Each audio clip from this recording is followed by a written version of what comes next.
아무것도 두려워 말라 하나님의 사람으로 살라. 아무것도 두려워 말라 하나님의 사람으로 살라라는 제목으로 말씀 증거하도록 하겠습니다. 사울과 사무엘 이렇게 비교해서 보겠습니다. 역할로 사는 사람과 본질로 사는 사람의 차이점이라고 생각을 합니다. 사울은 역할의 사람이에요. 자기가 무슨 역할을 하느냐에 따라서 자기를 증명하려고 그러고, 사무엘은 하나님의 사람이죠. 본질의 사람. 오늘 6절 보십시오. 하나님의 사람아. 바울이 디모데에게서도 이렇게 불렀습니다. 디모데전서 6장 11절. 오직 너 하나님의 사람아. 이게 복된 겁니다. 우리도 성령 충만해서 하나님의 사람이 되는, 본질이 변화되는, 그게 믿음입니다. 그런 사람들은 축복이 임하길 바랍니다. 생각보다 역할의 사람이 많습니다. 사울을 먼저 살피겠는데, 사울은 이제 겉으로 보면은 완벽이 흠일 정도로 완벽한 사람입니다. 역할을 추구하는 사람은 완벽을 추구하고, 요즘엔 뭐 스펙이라 그러죠. 스펙을 추구하고 외형을 추구하고 그렇습니다. 근데 사실 이게 오히려 껍데기라는 거예요. 약하다는 거예요. 그렇게 되지도 않을 건데 되는 척 하니까 이게 무너진다는 거예요. 우리 신앙생활도 이렇게 하는 사람이 있습니다. 하나님의 능력을 힘입어서 외형을 갖추겠다, 완벽주의를 추구하겠다, 다 무너지는 겁니다. 그게 바리새주의거든요. 그렇게 안 된다는 것입니다. 1절을 보시면 이제 아버지 얘기인데, 베냐민 지파에 기스라 이름하는 유력한 사람이 있으니, 이름은 기스지만 완벽한 사람이에요. 그죠? 이름하고 좀 다릅니다. 베냐민 지파는 약한 지파인 거 아시죠? 그 사사기를 보면은, 사사기에 일단 뭐 야곱의 아들 중에서 12번째 막내 아들이고, 요셉 동생이잖아요. 막내 아들이고, 뭐 그게 중요한 게 아니라 사사기를 보면은 그 완전히 무너진 지파가 돼버려요. 뭐 입에 담기 더러워서 얘기 안 할게. 하여튼 도덕적으로 타락한 지파예요. 베냐민 지파가 도덕적으로 되게 타락을 했거든요. 그래서 다른 지파가 와가지고, 야, 세상에 이런 해괴망측한 짓이 있느냐, 회개하라. 그러면은 그냥 회개하고 우리 지파가 참 죽을 죄를 졌습니다, 이러면 되는데 11대 1로 싸우는 거예요. 11지파 대 베냐민 지파 하나. 한 지파로 놓고 볼 때도 작은 지파인데 11대 1로 싸우는 거, 이걸 뭐라 하죠? 객기라 그래. 객기. 싸움 벌였습니다. 그래서 베냐민 지파 사람들 다 죽여버렸어요. 다 죽여버리고 600명 남았어요. 한 지파가. 그러니까 아니 멸절이죠. 그래서 나중에 걱정이 되는 거예요. 12지파인데 한 지파 없어져 버리네. 그래가지고 뭐 특별히 많이 여자들 데려가서 애도 많이 낳고 뭐 이런 일이 벌어져요. 어쨌든 간에 이게 얼마 전 일이거든요. 그래서 사울이 등장할 때 이때만 해도 베냐민 지파는 제일 약한 지파였다는 것입니다. 근데 기스라는 그 사울의 아버지는 대단한 사람이죠. 그 역경을 딛고 일어섰어요. 자수성가 있어요. 그 리더십이 있고 돌파력이 있고 뭐 좋은 것 다 갖춘 사람이죠. 어찌 보면은 그 신약성에 나오는 부자 청년하고 비슷한 것 같아요. 그죠? 이렇게 타고난, 젊었는데도 불구하고 이렇게 자수성가하는 능력 있는 사람이에요. 아마도 우리 교회 이런 형제가 하나 있다 그러면 모든 자매가 집중해야 될 그런 형제라고 생각합니다. 그게 기스예요. 아버지가 대단하죠. 2절을 보니까 그의 아들이에요. 기스에게 아들이 있으니 이름이 사울입니다. 준수한 소년이래. 잘생겼다는 얘기예요. 뭐 핸섬 보이, 잘생겼습니다. 루저가 아니었다는 거예요. 예. 이스라엘 자손 중에 그보다 더 준수한 자가 없다. 되게 잘생겼다는 거예요. 키가 모든 백성들보다 어깨 이만큼 컸더라. 185는 됐다라는 거예요. 그러니까 완소남이에요. 찌질이 아닙니다. 완소남이에요. 자매들이 함부로 이게 범접할 수 없는 멋진 사람입니다. 귀태가 잘잘 흐르고요. 자체 발광, 그죠? 이렇게 번쩍번쩍 조각 같은 외모, 조각이에요, 조각. 모델입니다. 자매들이 쓰러집니다. 이런 형제 하나 있으면 교회가 잘못된 형태로 부흥합니다. 막 모여들고. 그러니까 1, 2절이 보여주는 건 뭐죠? 아버지도 대단하다, 아들도 되게 멋있다. 일부러 그걸 주목하라는 거예요. 그래서 제가 좀 과장스럽게 얘기한 겁니다. 성경에 의도가 있잖아요. 그러니까 의도를 따라가야지. 우리도 아버지 대단하다, 아들 대단하다. 그러면 우리는 이제 여기쯤 1, 2절을 읽으면 이제 느끼는 게 뭐예요? 성질은 개 같겠다, 이런 생각을 하지 않아요? 근데 3절부터 5절까지 보니까 사람 됨됨이가 훌륭해요. 3절을 보니까 아버지가 암나귀 잃었다고 사환을 데리고 가서 암나귀를 찾으라, 이렇게 얘기를 합니다. 이게 무슨 얘기예요? 아버지가 사울을 신뢰했다라는 겁니다. 우리는 아무에게나 부탁 안 하는 거 아시죠? 요셉에게 야곱이 요셉에게 심부름을 시켜요. 형들에게 가라고. 심부름 시킨다는 건 뭐예요? 아버지가 믿었다라는 뜻이에요. 형들 셋이 골리앗과 전쟁터 나갔을 때, 블레셋과 전쟁터 나갔을 때 아들이 8명인데 막내 아들 다윗에게 심부름을 시켜 도시락 갖다 주라고. 그 얘기는 뭐예요? 4번, 5번, 6번, 7번이 있음에도 불구하고 8번이 믿을만 했다 그 얘기예요. 여러분 초등학교 같은 때 보면은 담임 선생님이 심부름 많이 시키는 애를 총애하는 애죠. 너무 옛날 얘기를 해서 모르십니까? 그때 제일 부러운 게 뭐냐면 선생님이 심부름 시키는 거야. 옆방 가서 뭐 선생님한테 뭐 전달해 주라. 근데 시키는 애한테만 계속 시켜. 그때 우린 다 느껴요. 아, 제가 지금 신뢰를 받고 있구나. 그래서 그 못 믿을 애는 절대 안 시키죠. 그러니까 아버지가 심부름을 자꾸 시킨다는 건 뭐냐면 아들 중에서 제일 믿을 만한 아들이었다 그런 얘기예요. 그러니까 신뢰받고. 그러니까 인간 된다니까 괜찮죠. 또 4절을 보니까 심부름 시키고 난 다음에 철저하죠. 에브라임 산지가 이스라엘 집합 가운데 에브라임 지역이 제일 넓어요. 샅샅이 다 뒤졌다는 얘기가 나오잖아요. 다 뒤졌어요 거기를. 그러니까 성실한 사람이에요. 거기다가 5절에 보니까 야 빨리 돌아가자. 뭐 앞나기가 문제가 아니라 아버지가 우리 안 온다고 걱정할 것 같아. 우리를 위하여 걱정하실까 두려워하노라. 배려심. 그죠? 일도 잘하는데 관계도 좋아요. 저는 우리 자매들이 신랑감을 고를 때 직장에서 일도 잘하고 가정적인 형제를 원합니다. 그러면 제가 그래요. 그런 사람 존재하지 않아. 예수님이 와도 안 돼. 그런데 여기 보니까 있네. 근데 사울이야. 좋을 거 하나도 없어. 이거. 있긴 있어요. 그죠? 이보다 완벽한 사람이 어디 있어요 세상에. 가정적으로 다정다감하고 일도 잘하고. 다시 한번 정리해볼까요? 아버지 끝내주고. 이 친구는 완소남이에요. 완전 소중한 남자. 다 갖췄어요. 외모로 볼 때 뭐 더 말할 게 자체 발광 이런 그지 같은 피부가 아니에요. 빛을 보이고 뭐 모자란 게 없어요. 거기다가 성격도 좋아요. 책임감 있고 믿을만하고 거기다가 또 배려심 있고. 지금 얘기만 들어도 지금 자매들이 입이 벌어져가지고 입을 못 담은 사람이 있을 것 같아요. 그죠? 이거 생각만 해도 기분 좋죠. 이런 사람이 있다라는 거. 근데 이게 참 문제라는 거죠. 아버지도 완전하고 아들도 완전한 것 같은데 이게 사실 우리에게 스트레스를 주는 거예요. 이거 사실 과장이거든요. 이런 것 때문에 사울이 계속 불안했다고 생각을 안 해요. 사울의 정서를 한번 보세요. 역할과 잘해야 되고 백성들 민심 보고 계속해서 그 속에서는 지금 전쟁이 벌어지고 있는 거예요. 인생은 이런 게 아닌데. 제가 그 아는 장로님 부부를 알고 있는데 남편도 서울대 나오고 아내도 서울대 나오고 여자분은 뭐 서울 유수의 학교에 교장 선생님도 하셨고 그래요. 부부가 너무 완벽한 거예요. 내가 얘기 나눠보니까 남편 제가 옛날에 할 때 그 선배 부장 장로님이었는데 뭐 너무 박학다식하고 진짜 기스 같아요.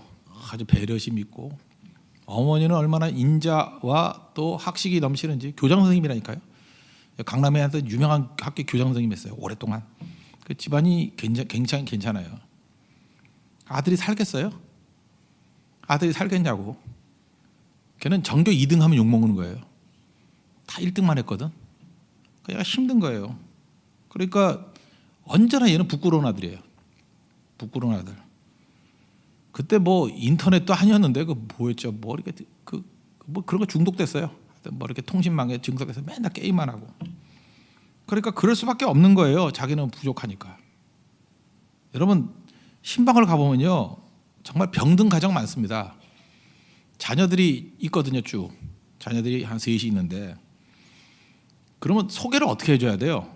큰 아들은 누구고 둘째 아들은 누구고 뭐 막내 누구 이렇게 얘기해야지 되는 거 아니에요?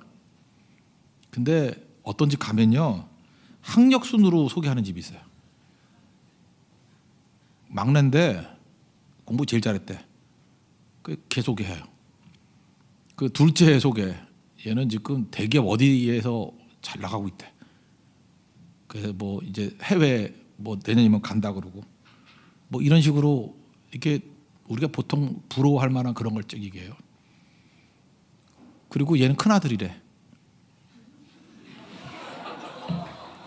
걔가 살겠냐고. 살 수 있어요 이래가지고 부모의 마음 가운데 그죠? 마음 가운데 나는 그걸 보면서 속으로 울었어요, 진짜. 그 대놓고 얘기할 수도 없고 이거 아니에요. 이거 아니라고 얘기해야 되잖아요. 이거 아니에요. 이거 자녀들 죽이는 거예요. 이건 뭐 큰아들도 죽이는 거 아니야. 다 죽이는 거예요, 다. 이거 아니에요.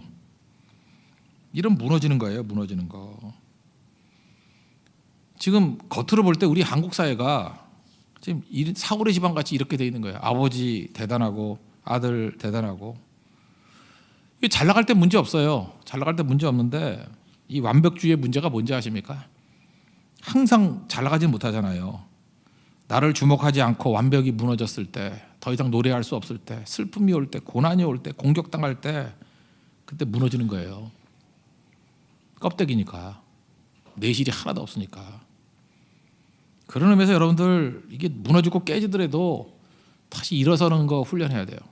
하나님께서 내 내면을 붙들어 줘서 일어나는 거. 약하고 부족하더라도 그걸 딛고 일어나는 거. 욕을 먹더라도 딛고 일어나는 거.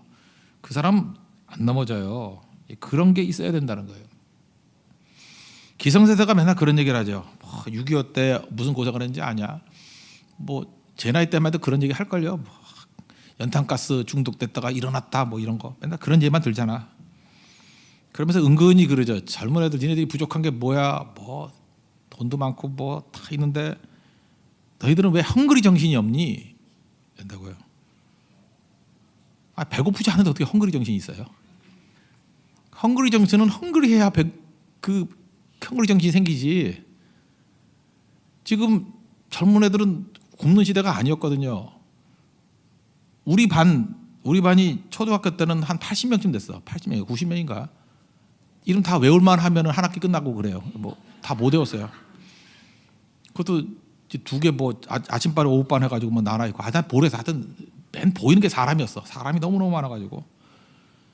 그러니까 그때는 반에 한 3분의 1은 굶었어요. 밥 못 먹는 애들 되게 많았고. 좀 이게 편안하게 밥 못 먹었어요. 굶는 애들이 많아서. 굶어 죽는 사람도 있었고. 그러니까 그때는 굶으면서 진짜 만화책 같은 데 보면 맨날 그러나 배고파가지고 학교 수도가에서 수돗물로 배 채우고 공부하고 뭐 이런 애들. 그런 애들이 1등 했다 그러고. 그러니까 그런 애들은 헝그리식이 있는 거죠. 아예 그 정도로 굶어놓으면 힘이 나와요. 근데 지금은 가난할 뿐인데 가난도 먹을 건 무지 먹잖아. 가난한 애들이 뚱뚱해. 그러니까 딴 거 쓸 돈이 없는 거지 먹을 게 없는 건 아니잖아요. 근데 그건 헝그리가 아니야. 진짜 먹을 게 없는 절대 가난에 빠지면요 거기서 힘이 나와요. 그래서 그런 사람들이 권투여가지고 뭐 챔피언도 하고 막 그래. 헝그리 정신으로. 근데 지금 그게 안 되는 이유가 뭐죠? 부모들이 잘해주잖아요. 그 부모들이 잘해주는 건 왜 그러죠? 자기 무능하다는 소리 안 들으려고, 능력 있는 부모라는 소리 들으려고. 지금 여러분들 애 안 낳는 이유가 뭐예요? 애 안 낳는 이유가 뭐죠? 나 유능한 부모 되겠다는 그 부담감이 있잖아요. 애들 잘해주려고 그러는 거. 그 부모의 당연한 마음이죠. 근데 옛날에는 그게 안 됐거든. 그런 마음이 있더라도 뭐 부모가 그런 마음이 왜 없겠어? 해줄 게 없으니까. 저도 자녀가 둘이 있는데 제가 결심을 했어요. 내가 능력 있는 부모가 되기보다는 능력 있는 자식이 되는 게 낫겠다. 그래서 욕을 먹어도 내가 욕을 먹지. 제 딴에는 우리 애들한테 별로 잘 안 해줘요.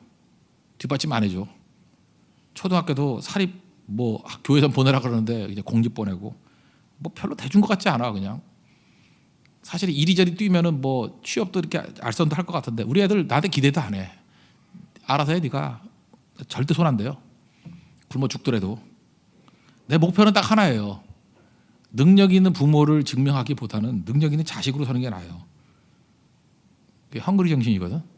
애들 헝그리 하지도 않아. 뭐 근데 어쨌든 간에 의지하지 않게 만드는 거. 난 교인들도 마찬가지로 생각해요.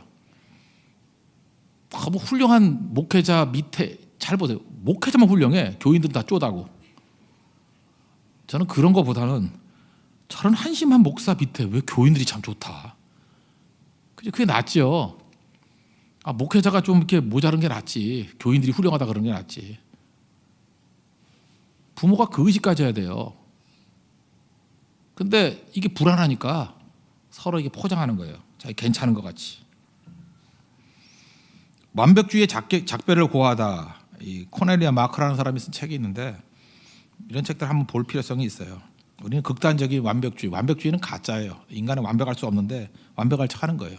그래 자유가 없는 거예요. 불완전함을 누리는 자유, 그게 챕터거든요. 불완전해요 인간은. 그 불완전함을 누리라고요. 나를 찾으라고요. 완벽하지 않은 인간이 완벽주의를 추구하면 자기 학대하게 돼 있습니다. 그러니까 사울도 자기 학대했을 거예요. 기스도 자기 학대를 많이 해서 기스가 많이 났을 거예요. 상처. 이 집안이 이런 집안이라고. 이거 속으면 안 돼요. 다윗은 있는 그대로 다 얘기하잖아요. 뭐 아무것도 없고 그냥 부족하다. 우리 부모는 나를 버려도 하나님 나를 버리지 않는다 이러고 자기 아픔 다 얘기하잖아요. 완벽하지 않거든요. 부족하거든요. 그러니까 하나님 찾는 거죠. 완벽주의의 특징이 뭔지 알아요? 자기도 완벽하지 않을 뿐더러 다른 사람에게도 피해를 줘요. 평범을 경멸해요. 그래서 평범한 사람들 자꾸만 욕을 하는 거야. 이 가끔 졸부들 보면 그러죠. 뭐 근본이 뭐 나쁜 놈들이 뭐 근본이 안 되는 것들이 뭐 가난한 것들이 뭐 이러면서 그 유세 떠는 인간들 있죠. 그 속에는 열등감이에요. 죄책감이 있는 거라고. 그러지 않으면 절대 그렇게 반응이 나올 수가 없어요. 평범을 경멸하는 건 뭐예요? 자기는 그보다 더 밑바닥이거든. 근데 그걸 경멸하는 걸 통해서 자기를 지키려고 하는 거예요. 그렇게 맨날 남만 쳐다보는 거죠. 우리 한국 사람 완벽주의가 있어요. 겉으로 볼 때 우리 기준을 보면 정말 굉장히 깨끗한 민족이 돼야 될 거 아니야. 속으로 다 썩어 있는데 기준은 어마어마해. 선비 기준이야. 선비 기준. 그래서 경제 발전을 하고 돈이 많아져도 행복지수 따지면 한국인은 불행해요. 우리는 절대 행복할 수 없는 민족이에요. 이유가 뭐냐면 껍데기, 체면 문화거든. 명분 문화거든요. 역할이거든요. 그래서 맨날 뭐 하나 이런 거 묻잖아요. 이거 아무것도 아니에요. 우리 하나님 안에서 우리 자신을 발견해야 됩니다. 우리 출애굽기 19장에 보면은 너는 내 소유다. 그게 축복이죠. 하나님 앞에서 귀중한 존재예요. 나를 구원하기 위해서 예수님이 죽으셨어요. 내 가치는 예수님만큼의 가치가 있어요. 내 자신의 가치를 내 안에서 찾을 줄 알아야 돼요. 나 귀한 자녀예요. 나 귀한 존재라고. 그런 사람은 다른 데서 찾지 않아요. 자기에게 만족이 없고 자기가 귀하다는 걸 깨닫지 못한 사람이 내 밖에서 찾는 거예요. 그걸 중독이라 그래요. 나 밖에서 기쁨을 찾는 거 다 중독이에요. 술에서 찾는 거, 그 알코올 중독이라고 그러고, 도박에서 찾는 거, 뭐 도박 중독이라고 그러고, 쾌락 중독이 있고, 뭐 다 그런 거예요. 나에 대한 만족이 없는 거예요. 내가 귀한지를 모르기 때문에 그게 중독이라고. 그러니까 사울은 보세요. 사울은 괜찮아 보이는 완벽한 사람 같이 보이지만 자기 안에서 아무것도 만족을 못 찾아요. 그러니까 백성들의 지지가 있어야 돼. 백성들이 흩어지는 거 못 견디는 거예요. 자기 안에 자신감이 없으니까 백성이 흩어지면 뭐 제사장 대신에 자기도 제사 드려야 되고, 백성들이 원한다 그러면 멸절을 뭐 아말렉 다 죽여버리라고 해도 못 죽여요. 절대 못 한다고. 자기 안이 텅 비어 있기 때문에. 그 역할로서만 자기를 증명하려고 하는 것들, 이거 엉터리죠. 하나님 안에서 우리 자신을 찾아야 됩니다. 있는 모습 그대로. 그러면은 어떤 조건에 놓인다 할때도 다 쓰임 받아요. 한국보다 미국이 의과대학 가기 더 힘들어요. 훨씬 힘듭니다. 한국 의과대학 들어가는 것보다 미국 의과대학 들어가는 게 훨씬 힘들어요. 그 인터뷰만 한 15시간 해요. 그 인터뷰 통과하기도 쉽지 않고. 하여튼 미국에서 의사 된다는 건 쉬운 거 아니에요. 의과대학 1년 남겨두고 자기는 아무리 생각해도 의사는 적성에 안 맞아. 그리고 요리사 된다고 뉴욕에 갔어요. 하고 싶은 거 하는 거. 우리나라에서도 미쳤다 그러지만 얘네들도 미쳤다 그랬어요. 의대 나와야 되는데 1년 남겨두고 요리를 하냐? 요리를 하냐? 네가 무슨 백선생이라고 이제 그랬다고요. 그러다가 이제 자기 고향으로 갔어요. 이제 하다 안 되니까 캔사스 시티를 갔어요. 그림 좋아했어요. 그림. 요리하다가 이제 돈이 없어가지고 이제 그림 그리겠다고. 그러니까 이 사람은 요리 좋아하고 그림 좋아하는 사람이에요. 근데 자기가 이제 그림을 그리는데 신문사에 이렇게 만화 같은 거 연재하려고 그러는데 다 거절하는 거예요. 너 재능 없다고 비아냥거리고 때려치라고. 갈 데 없으면 어디 가죠? 교숙이라는 거 있죠. 이게 교숙의 효시인 것 같아요. 갈 데가 없으니까 교회 가가지고 자고 먹고 했어요. 자고 먹고. 그러니까 목사님이 불쌍하니까 내가 먹을 거 줄 테니까 교회 전도지 뿌릴 때 그 만화 컷 좀 그려줘. 그래서 그거 그리면서 교회에서 숙식을 했어요. 스튜디오 따로 없고 교회 창고에서 그냥 했어요. 먹고 자고 했어요. 교회는 원래 음식이 없기 때문에 쥐가 없는데 그 교회는 먹을 게 많았는가 봐요. 우리 미스버 같이 쥐가 많네요. 그래서 쥐를 잡아야 되는데 너무 많아가지고 잡기를 포기하고 관찰을 했어요. 그랬더니 쥐들도 자기들끼리 아침마다 운동하고 게임도 하고 사랑도 하고 그 묘한 쥐들만의 세상이 있더라는 거예요. 그래서 그걸로 그림 그린 게 미키마우스 아니에요? 지금 누구 얘기한 거야 알겠죠? 디즈니, 월트 디즈니. 이 사람이 그런 사람이에요. 잘 보세요. 우리 세상에서 기준 말하는 것들 껍데기 차 올라갈 때 만족이 없고 그 사람 월트 디즈니가 만약에 의사 됐다 그러면 뭐 디즈니 의사 뭐 별거예요? 근데 있는 데서 자기를 발견하기 시작하는 그 순간부터 인생이 달라지잖아요. 되게 중요한 거 아니에요? 이게 역할이 아니라 나를 찾는 거예요. 나를. 그죠? 하나님의 사람은 자기를 찾아요. 내가 누군지를 알고 내 역할이 아니라 내 존재로 뛰기 시작해요. 존재 발견하는 거예요. 내가 작은 존재가 아니야. 내 위로가 또 힘이 돼요. 보스턴에 정신병원이 있는데요. 어떤 10대 애가 너무 공격적이에요. 막 사람 물고. 여러분 그 정신병에 걸렸던 누구 물고 그러면 힘든 겁니다. 물리면. 내가 옛날에 그 상담을 한 번 했는데 부부인데 남편이 이혼하겠대. 그래서 왜 이혼하겠다 하냐더니 여자가 잠깐 문대. 그러면서 등을 보여주는데 이빨 자국이 2개가 있어요. 등을 어떻게 물죠? 이렇게 구부리면? 그래서 해부학적으로도 이해가 안 돼서 이거 어떻게 물면 이렇게 되느냐? 근데 된대요 그 여자는. 등을 물었는데 이빨 자국이 2개가 있고 살점이 떨어져 나간 자국이 하나 있어 하나는. 그러니까 무서운 거죠. 무서워요 진짜. 근데 얘 여자애가 그랬는가 봐요. 그래서 병원에서 다 포기하고 부모도 포기하고 돌보는 사람이 없어요. 그냥 거의 가둬놓은 식으로 그냥 포기한 거예요. 그랬더니 나이든 어떤 간호사님이 걔를 돌봐줬어요. 걔 이름이 애니인데 돌봐줬어요. 애니. 우리 교회도 애니가 있네. 애니. 애니는 힘이 센가 봐요 다. 애니. 많이 먹고 애니. 뭐 과자도 주고 이렇게 돌봐줬어요. 그랬더니 애가 뭐 그런다고 되나요? 한 6개월 동안 하니까 처음으로 반응을 보이더라는 거예요. 과자를 받더래. 6개월 만에. 집어던지고 하던 애가. 하여튼간에 그래가지고 마음 열어가지고 친해졌대요. 친해지니까 회복이 됐겠죠. 이 사람이 자기 마음을 여는 그 순간에 분노가 녹고 어둠이 사라져요. 이 애가 나중에 그 삼중고를 겪었던 헬렌 켈러 선생님이에요. 애니 설리반. 그 설리반 선생님이 정신병원에 있던 애예요. 막 물든 사람. 근데 그 사랑을 받으니까 그 노간호사의 특징이 뭐예요?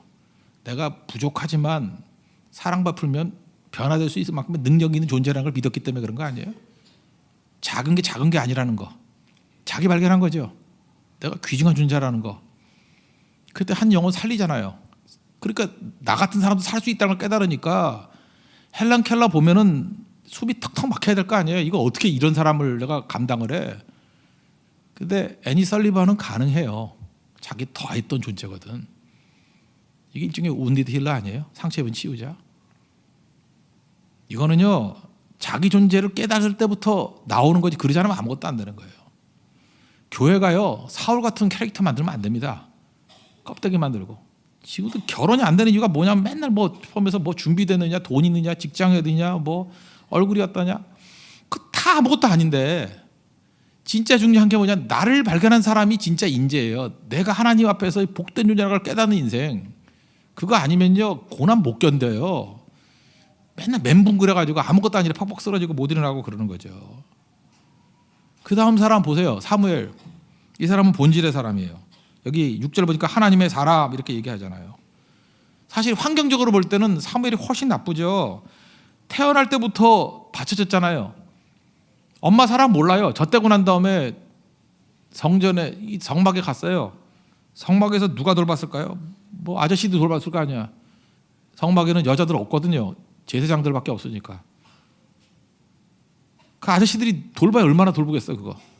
아저씨들은 조금 크면은 뭐 시부를 시키고 그럴 거 아니야. 차라리 열중셔, 엎드려 뻗쳐 뭐 이런 그런 안 하겠어. 남자들 사이는 다 그래요. 사무엘도 힘들게 자랐을 거라고. 그죠? 그거 보세요. 뭐 밤중에 뭐 나와가지고 찾아가는 게 엘리 제사장밖에 없잖아요. 여자 없잖아요. 남성 그 차디찬 그런 분위기 속에 자라났잖아요. 애가. 그 얼마나 힘든 거예요. 근데 그 중에 그런 하나님을 찾으면서 하나님 마음을 아는 사람이 되잖아요. 완벽하게 뭘 완벽해요. 그냥 주님 의지하면서 성령 충만한 종으로 서 있잖아요. 그러니까 그는 뭐 역할이 아니에요. 자기가 하나님의 사람이라는 것으로 자기 얘기를 하는 거예요. 역할 수행, 롤 플레잉이 아니라 나는 하나님의 사람이라는 거예요. 그러니까 능력이 있는 거죠. 우리는 잠깐 역할로 자기를 얘기하려고 그래요. 잘 보세요. 검사라고 다 정의로워요? 이번에 봤잖아요. 검사 중에도 정의롭지 않은 분들도 있어요. 교사라고 다 지혜로워요? 나는 맨날 그 성경비 계산 못하는 선생님도 봤어요.